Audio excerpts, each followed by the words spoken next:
Hello students, I am doctor Raju Sharma. आज का हमारा टॉपिक है भारत में कृषि। वास्तव में कृषि भारतीय अर्थव्यवस्था का मुख्य आधार है। देश की लगभग 60% जनसंख्या जीविकोपार्जन हेतु कृषि पर ही प्रत्यक्ष रूप से निर्भर करती है। यद्यपि जीडीपी में कृषि का अंशदान 1951 के 60% से घटकर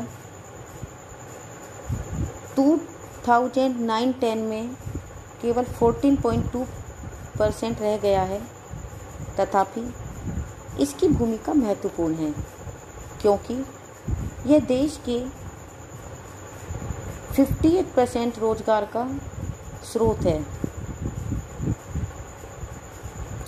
औद्योगिक क्षेत्र की प्रगति और उपलब्धि भी कृषिगत कच्चे माल की आपूर्ति पर निर्भर करती है। कृषि उत्पादों के निर्यात से फॉरेन करेंसी प्राप्त होती है। प्राचीन काल से ही कृषि भारतीय लोगों का परंपरागत व्यवसाय रहा है। देश के विशाल आकार और भौतिक एवं सामाजिक दशाओं में विविधता के कारण यहाँ विविध प्रकार की फसलें उगाई जाती हैं तथा विभिन्न प्रकार की कृषि पद्धतियाँ अपनाई जाती हैं। इनमें स्थानांतरित कृषि, पारंपरिक जीवन निर्वाह कृषि, व्यापारिक कृषि, बागाती कृषि आदि प्रमुख हैं। तो पहली है स्थानांतरित कृषि। स्थानांतरित कृषि प्रमुख रूप से असम, मेघालय, नागालैंड, मणिपुर, त्रिपुरा, मिजोरम, अरुणाचल प्रदेश, ओडिशा, मध्य प्रदेश, छत्तीसगढ़, झारखंड तथा आंध्र प्रदेश में जनजातियों द्वारा की जाती है। इसके अंतर्गत वनों को काटकर या जलाकर धान, मक्का, तंबाकू, गन्ना आदि फसलें प्रमुख रूप से उगाई जाती हैं। इसके अंतर्गत वनों को काटकर या जलाकर साफ किया जाता है और उसमें 2-3 वर्ष तक खेती की जाती है। जब मिट्टी अनुपजाऊ हो जाती है तो उसे छोड़कर दूसरे क्षेत्र को खेती के लिए योग्य बनाया जाता है। इससे वनों का तथा पर्यावरण का ह्रास होता है। इससे मृदा अपरदन में भी वृद्धि होती है। दूसरी है निर्वाहक धान्य कृषि। इसमें पुरानी तकनीकों और उपकरणों से छोटे खेतों पर खाद्य फसलें उगाई जाती हैं। इस कृषि में निर्यात के लिए बहुत कम बचत हो पाती है। कृषि उत्पादन बहुत कम होता है और कृषकों में निर्धनता और ऋणग्रस्तता एवं निम्न जीवन स्तर सामान्यतः दृष्टिगोचर होता है। तीसरी है व्यापारिक कृषि।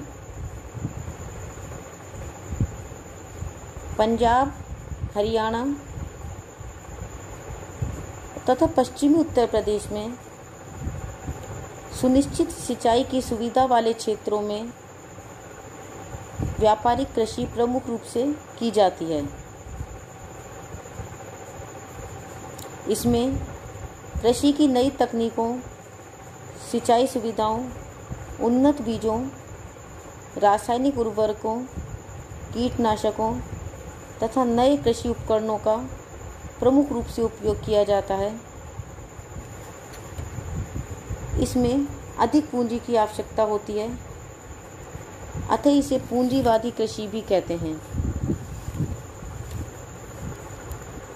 बिक्री तथा लाभ के लिए गेहूं, मक्का, चावल, गन्ना आदि फसलों का अधिकाधिक उत्पादन होता है। हरित क्रांति ने इस कृषि को नई दिशा दी है, जिनसे भारत खाद्यान्नों में आत्मनिर्भर हो गया है। नेक्स्ट है बागाती कृषि।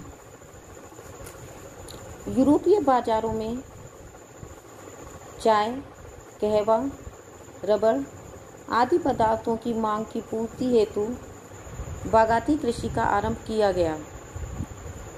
भारत के उत्तरी पूर्वी और दक्षिणी प्रायद्वीपीय भागों में पहाड़ी ढालों के सहारे बड़े बागान विकसित किए गए हैं, जिनमें खेतों के अतिरिक्त श्रमिकों के आवास, गोदाम, अफसरों और मैनेजरों के निवास सम्मिलित हैं। आरंभ में इन बागानों के स्वामी यूरोपीय लोग थे, लेकिन स्वतंत्रता के बाद इनका स्वामित्व भारतीयों के हाथ में आ गया। दार्जिलिंग, असम, हिमालय, नीलगिरी पहाड़ियों तथा उत्तराखंड के कुमाऊं क्षेत्र में ये बागान स्थित हैं। यहाँ चाय प्रमुख फसल है। कहवा और रबड़ के बागान प्रायद्वीप के दक्षिणी भाग में स्थित हैं। घरेलू खपत के अतिरिक्त उत्पादन का एक बड़ा भाग अंतर्राष्ट्रीय बाजारों में भेज दिया जाता है, जिससे विदेशी मुद्रा प्राप्त होती है। विगत वर्षों में भारतीय कृषि में बहुत अधिक परिवर्तन आया है। इसका दृष्टिकोण व्यापारिक और बाजार उन्मुख हो रहा है तथा इसमें विविधीकरण बढ़ रहा है। नकदी फसलों, बागवानी, उद्यान कृषि, सब्जियों की खेती, पशुपालन आदि पर अधिक बल दिया जा रहा है। मत्स्य पालन, रेशम उत्पादन, शहद उत्पादन, मुर्गी पालन आदि कृषि के भाग बनते जा रहे हैं। भारत की लगभग 60% आबादी कृषि पर निर्भर करती है। इसके अतिरिक्त परोक्ष रूप से कृषि पर आधारित उद्योग, कृषि पदार्थों के परिवहन एवं व्यापार द्वारा भी बहुत से लोगों को आजीविका मिलती है। इस प्रकार कृषि देशवासियों के जीवन निर्वाह का प्रमुख साधन है। भारत की जलवायु वर्ष भर उत्पादन के लिए अनुकूल रहती है। कृषि में तापमान का योगदान उल्लेखनीय है। भारत में जलवायु की विविधता के कारण उष्ण, उपोष्ण तथा शीतोष्ण कटिबंधीय सभी प्रकार की फसलें उगाई जाती हैं। देश की कुल आय का लगभग 15% भाग कृषि द्वारा प्राप्त होता है। भारतीय कृषि में खाद्यान्नों की प्रधानता रहती है। कुल कृषित भूमि के 72% भाग पर खाद्यान्न फसलें एवं 28% भाग पर व्यापारिक फसलें उगाई जाती हैं।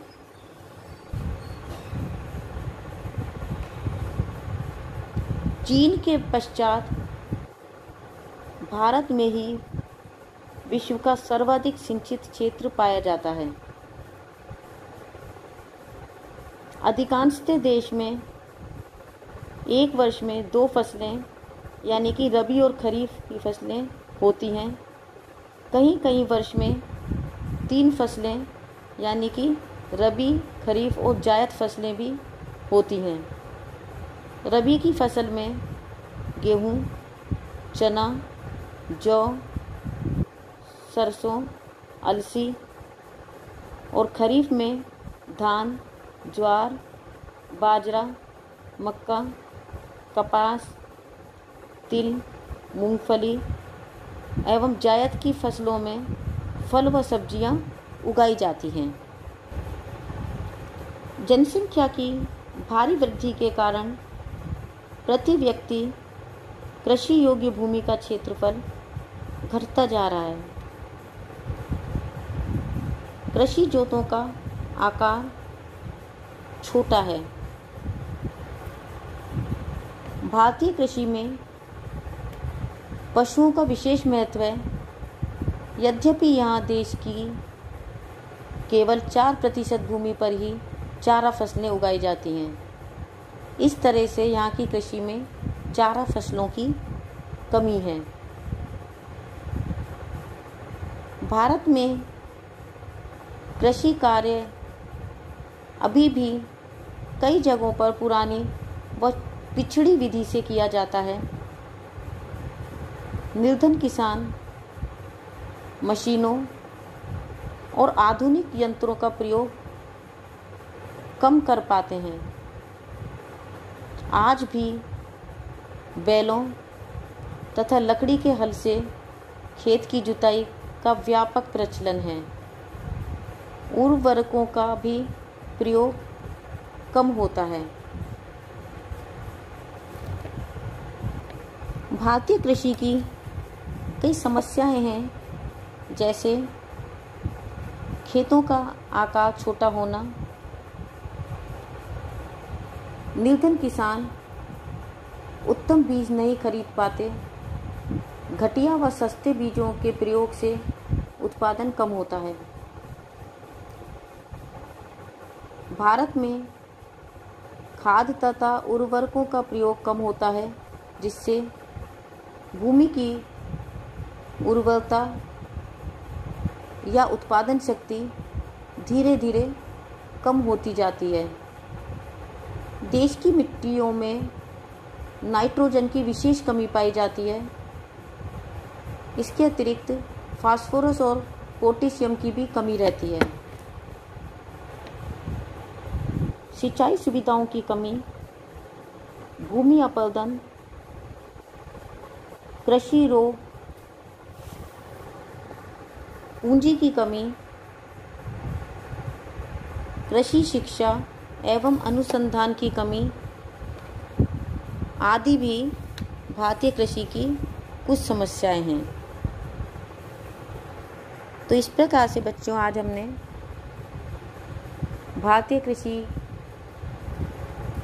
की विशेषताएं और प्रकार और भारतीय कृषि की कुछ समस्याओं का अध्ययन किया। नेक्स्ट टाइम अन्य तथ्यों का अध्ययन करेंगे। तब तक के लिए a very happy learning and have a good day. Thank you.